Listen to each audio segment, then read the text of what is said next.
दसम वर्ग की कक्षाओं के अंतर्गत भारत में स्वतंत्रता आंदोलन से संबंधित जो विषय वस्तु है उसमें सभी प्रकार के बिंदुओं को आगे बढ़ाते हुए खिलाफत आंदोलन के बारे में तथा असहयोग आंदोलन के बारे में बताना है। खिलाफत का प्रश्न हम सभी जानते हैं कि प्रथम विश्व युद्ध में जो वर्साय की संधि हुई थी उसमें तुर्की के उस्मानिया साम्राज्य को छिन्न भिन्न कर दिया गया था।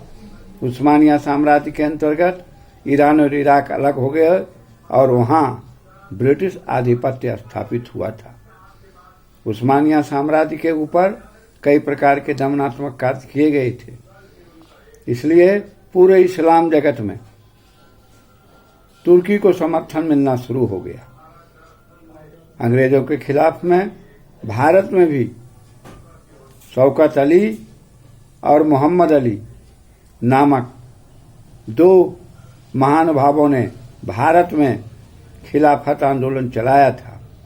खिलाफत आंदोलन के दौरान अंग्रेजों के साथ बिल्कुल ही सहयोग नहीं किया गया था, क्योंकि हम जानते हैं अंग्रेजों ने फूट डालो और शासन करो की नीति के तहत मुसलमान वर्गों को अलग करने की कोशिश की थी। इसको देखते हुए महात्मा गांधी और कांग्रेस ने यह निर्णय लिया कि खिलाफत आंदोलन का प्रकारांतर से समर्थन करना है, इसलिए कि भारत के मुसलमान और हिंदू दोनों मिलकर स्वतंत्रता आंदोलन की गति को तेज करें। इस उद्देश्य से महात्मा गांधी ने भी खिलाफत आंदोलन और असहयोग आंदोलन को चलाने हेतु खिलाफत का सहयोग किया था। खिलाफत आंदोलन के दौरान मुस्लिम वर्गों में चेतना आई, उनमें सामाजिक उत्थान तथा नई चेतना के लिए कार्य किए गए।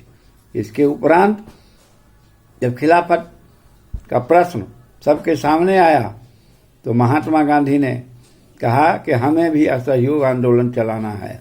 इस हेतु दिसंबर 1920 ईस्वी में नागपुर अधिवेशन में एक प्रस्ताव पास किया गया। इस प्रस्ताव के द्वारा अंग्रेजों को कई कार्यों के लिए दोषी मानते हुए उसके खिलाफ असहयोग करने का बिगुल बजाया गया।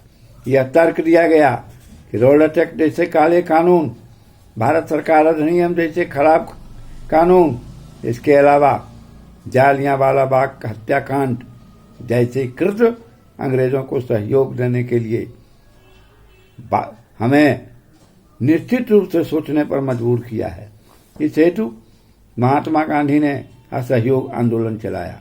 उन्होंने यह भी कहा कि प्रथम विश्व युद्ध के दौरान अंग्रेजों ने हमसे कहा था कि आप हमें सहयोग दीजिए, हम आपको स्वतंत्र कर देंगे, लेकिन इसके बदले हमें क्या परिणाम मिले?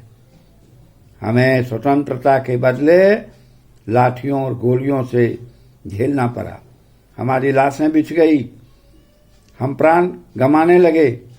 इस हेतु महात्मा गांधी ने कहा कि अब अंग्रेजों के साथ सहयोग करने की कोई जरूरत नहीं है, इसलिए असहयोग आंदोलन प्रारंभ किया गया। असहयोग आंदोलन के दौरान महात्मा गांधी ने कहा कि हिंसा का सहारा नहीं लेना, क्योंकि अहिंसा के माध्यम से ही हम अंग्रेजों को पराजित कर सकते हैं। इस आंदोलन में देश के छात्र, वकील तथा बुद्धिजीवी वर्ग और व्यापारियों ने बढ़ चढ़कर हिस्सा लिया। हम जानते हैं देश के बहुत बड़े नेता असहयोग आंदोलन की उपज हैं। सुभाष चंद्र बोस, सरदार वल्लभ भाई पटेल, पंडित जवाहरलाल नेहरू, डॉक्टर राजेंद्र प्रसाद और लाला लाजपत राय जैसे दिग्गज नेता इस आंदोलन के ही देन हैं। निश्चित रूप से इस आंदोलन ने एक ऐसे वर्ग को तैयार किया जिसमें जूझने की शक्ति तैयार हुई, जिसमें बौद्धिक क्षमताओं का विकास हुआ, जिसने लोगों में जन जागरण किया। छात्र, वकील, व्यापारी सभी अपने अपने कार्यालयों में जाना बंद कर दिए। उन्होंने अपनी जमी जमाई वकालत को छोड़ दी। अपनी आजीविकाओं को ताक पर रख करके राष्ट्रीय आंदोलन की गति को तेज कराने का प्रयास किया गया। असहयोग आंदोलन के दौरान विदेशी वस्तुओं का बहिष्कार तथा स्वदेशी एवं स्वावलंबन जैसा नारा दिया गया। निश्चित रूप से स्वदेशी और स्वावलंबन ये दो शब्द भारतीयों के लिए बहुत ही अधिक सार्थक साबित हुए। बाद में खादी का प्रचार तथा कुटीर उद्योगों का बढ़ावा देने की बात कह करके निश्चित रूप से असहयोग आंदोलन को मजबूत करने के लिए एक बहुत बड़ा कदम माना जा सकता है।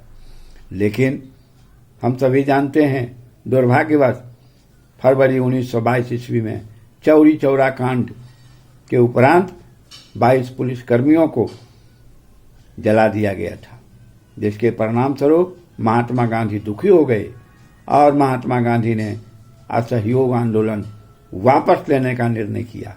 इस प्रकार असहयोग आंदोलन ने एक नई दिशा तय की, एक नए कार्यक्रम तय किए, लोगों के अंदर आत्मबल को जगाया, स्वावलंबन को जगाया, स्वाधीनता के प्रति ललक दी और आगे चलने की प्रेरणा दी। निश्चित रूप से इस आंदोलन से भारतीय आंदोलन की गति तेज हो गई।